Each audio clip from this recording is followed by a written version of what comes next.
उत्तराखंड के मुख्यमंत्री श्री पुष्कर सिंह धामी जी कुंडेश्वरी नैनीताल लोकसभा में जनसभा को संबोधित किया। क्या कुछ बोले धामी जी, आप भी सुनिए। और धामी जी के बोलने के बाद जो हमारे पार्टी ज्वाइन कर रहे हैं वो लोग बिल्कुल यहाँ करीब रहेंगे। धामी जी के बोलने के बाद आपकी पार्टी की ज्वाइनिंग होगी। आपका स्वागत अभिनंदन होगा आदरणीय धामी जी। भारत माता की, भारत माता की, बोले सोनिहाल, बोले सोनिहाल। इस कुंडेश्वरी क्षेत्र की इस जनसभा में अभी आप सब लोगों ने जिनको सुना, हमारे नैनीताल उधम सिंह नगर लोकसभा क्षेत्र के अभी आप सबके लोकप्रिय सांसद, भारत सरकार में मंत्री और प्रधानमंत्री मोदी जी ने उनको फिर से आपकी सेवा के लिए भारतीय जनता पार्टी का प्रत्याशी बनाकर आपका मत, आशीर्वाद और समर्थन के लिए भेजा। ऐसे हमारे लोकप्रिय प्रत्याशी आदरणीय अजय भट्ट जी, भारतीय जनता पार्टी के जिलाध्यक्ष भाई गुंजन सुखीजा जी, हमारे काशीपुर क्षेत्र के लोकप्रिय विधायक आदरणीय त्रिलोक सिंह चीमा जी,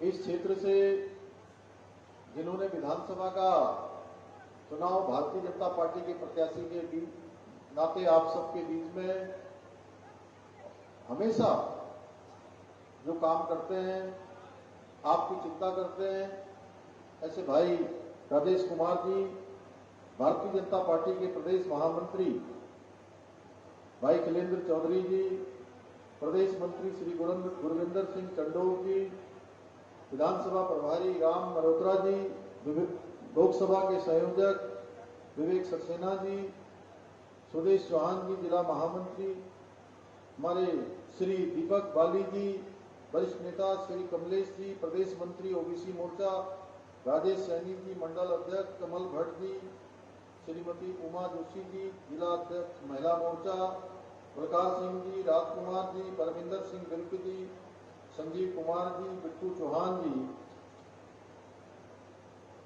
सामने बैठे हुए हमारे सुखदेव सिंह जी, किंदा जी, मंगल सिंह रावत जी, कश्मीर सिंह जी एवं हमारे सभी यहाँ पर आए हुए सभी हमारे वरिष्ठ पदाधिकारीगण, मंच पर आसीन हमारे युवा मोर्चा के श्री रवि पाल जी एवं सभी उनकी टीम और विभिन्न विभिन्न क्षेत्रों से आए हुए हमारे सभी पंचायत के प्रतिनिधि, क्षेत्र पंचायत, जिला पंचायत, ग्राम प्रधान और विभिन्न संगठनों से आए हुए सभी हमारी संगत, हमारे बड़ी संख्या में ये क्षेत्र पूर्व सैनिकों का अभी क्षेत्र है, सैनिकों का क्षेत्र है, वीर भूमि है। यहाँ पर देश की शहादत देने वाले हमारे इस देश के रणबांकुरों ने जन्म लिया है, इस क्षेत्र से अपनी सेवा दी है।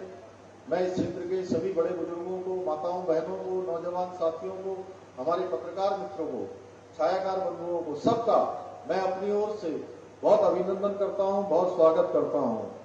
भाइयों बहनों, ये चुनाव की जनसभा है और ये चुनाव बहुत ही ऐतिहासिक चुनाव है। इस चुनाव में मैं आप सबके बीच में आदरणीय अजय भट्ट जी के लिए, जो मेरे बड़े भाई के रूप में भी लगातार उन्होंने मेरा मार्गदर्शन भी किया है, हमेशा हमने साथ में काम किया है, मैं उनके लिए आपसे आपका मत, आपका आशीर्वाद, आपका समर्थन, आपका स्नेह मांगने के लिए, आपसे अनुरोध करने के लिए मैं आप सबके बीच में आया हूं।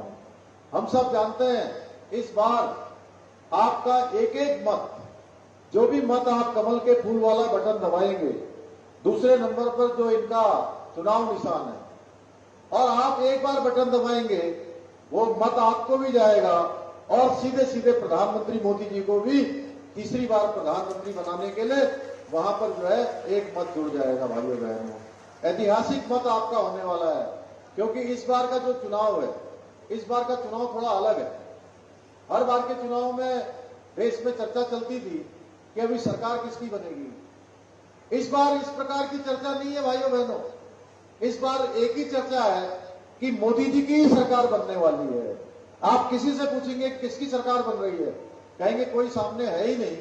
मोदी जी ने इतना काम कर दिया देश के लिए, अपने जीवन का एक एक पल और एक एक क्षण भारत माता को समर्पित कर दिया, देशवासियों को समर्पित कर दिया। 140 करोड़ भारतीयों को अपना परिवार मान के उन्होंने काम किया है।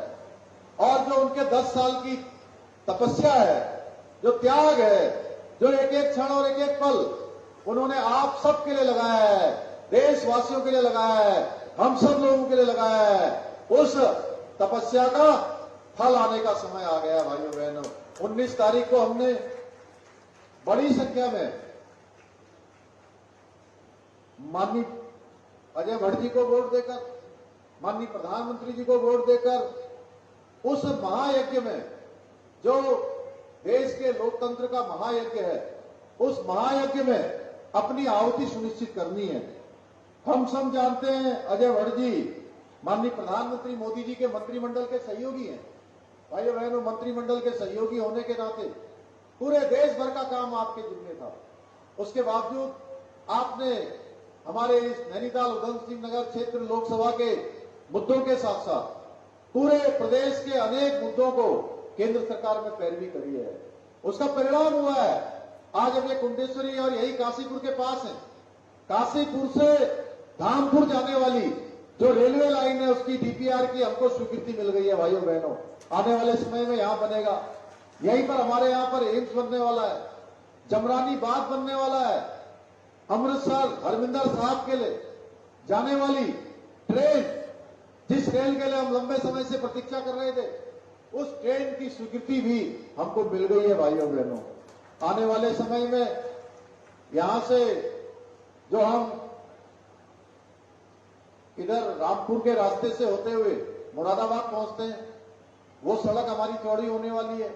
यहां से मुरादाबाद जाने वाली सड़क चौड़ी होने वाली है। यहां से आपको पता है कि पहले के समय में बागपुर से हम रुद्रपुर जाते थे तो कितने घंटे लग जाते थे भाइयों बहनों।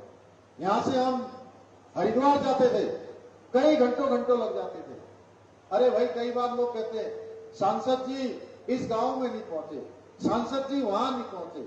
सांसद जी गांव में पहुंचे हो या ना पहुंचे हो, लेकिन उन्होंने हर गांव की चिंता करी है भाइयों बहनों, हर एक व्यक्ति की चिंता करी है। उत्तराखंड राज्य के लिए जो वकालत हो सकती थी, उन सब वकालतों को इन्होंने किया है। इन्होंने अपनी जिम्मेदारी निभाते हुए बागपुर का क्षेत्र हो, काशीपुर का क्षेत्र हो, कुंडेश्वरी के हमारे पूर्व सैनिकों, उनका भी हमेशा प्रतिनिधित्व किया है। इन्होंने हमेशा सैनिकों के लिए बात करी है।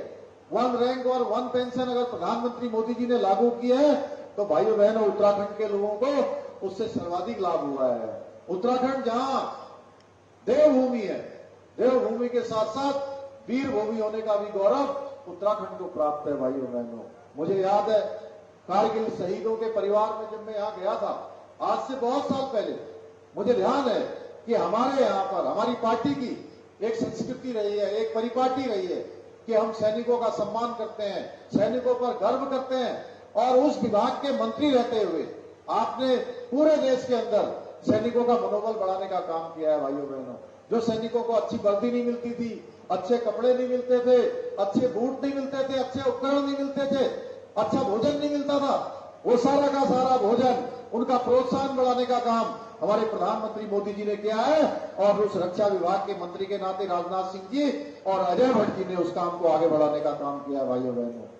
देश के अंदर अनेक काम हुए, इसलिए मैं आज आपसे उनके लिए अपील करने आया हूं कि आपने 19 तारीख को अपना मत देकर, समर्थन देकर, भारी मतों से उनको विजय बनाना है।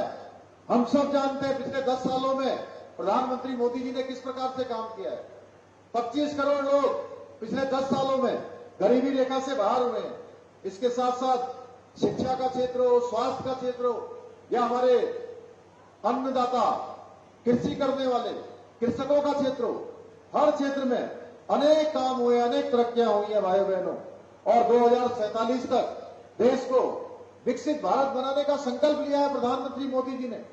इसके लिए सड़कें, अस्पताल, विश्वविद्यालय, विद्यालय आदि का बड़े स्तर पर निर्माण कार्य किया जा रहा है। दूसरी